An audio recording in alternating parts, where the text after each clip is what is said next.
Hi, my name is Nicolas Chinchurreta, and I just want to go over a couple texts here with you.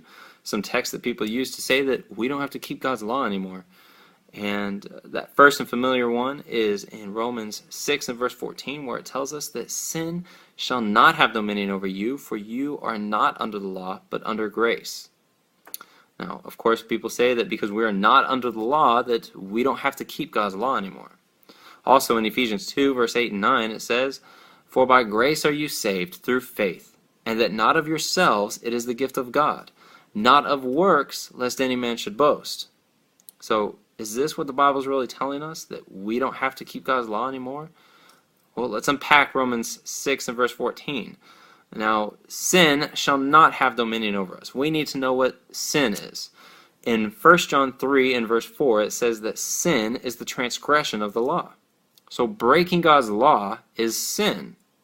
Okay, so sin or breaking God's law shall not have dominion over you. In other words, you don't have to sin. You don't have to break God's law. You are free from that bondage of sin. But what does it mean to be under the law? In Romans 3 and verse 19 it says, "Now we know that what things soever the law saith, it saith to them who are under the law, that every mouth may be stopped, and all the world will become guilty before God." So to be under the law, it means to be guilty before God. Okay, so this makes sense. If sin is not having dominion over us, if we don't have to break God's law, then we are no longer guilty before God. That makes a lot of sense. But what does it mean to be under grace? What does it mean to be saved by grace? So in Titus 2 and verse 11 and 12, it says, "The grace of God that bringeth salvation," that same one we read in Ephesians 2 and verse 8, "hath appeared unto all men, teaching us that, denying ungodliness and worldly lusts, that we should live soberly and righteously and godly in this present world." So what does it mean to live righteously? In Psalms 119 and verse 172, it says, "My tongue shall speak of thy word, for all thy commandments are righteousness." The grace of God teaches us to keep God's law. And if we were keeping God's law, we are no longer breaking it. Therefore, it no longer has dominion over us. Therefore, we are no longer guilty before God because we are under grace.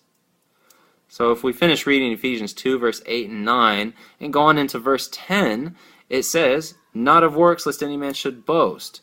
For we are his workmanship, created in Christ Jesus unto good works. God hath before ordained that we should walk in them."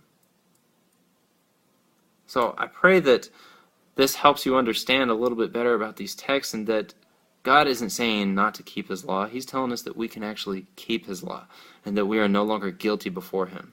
And it's not our doing. It is not our works. We are created new in Christ Jesus unto good works.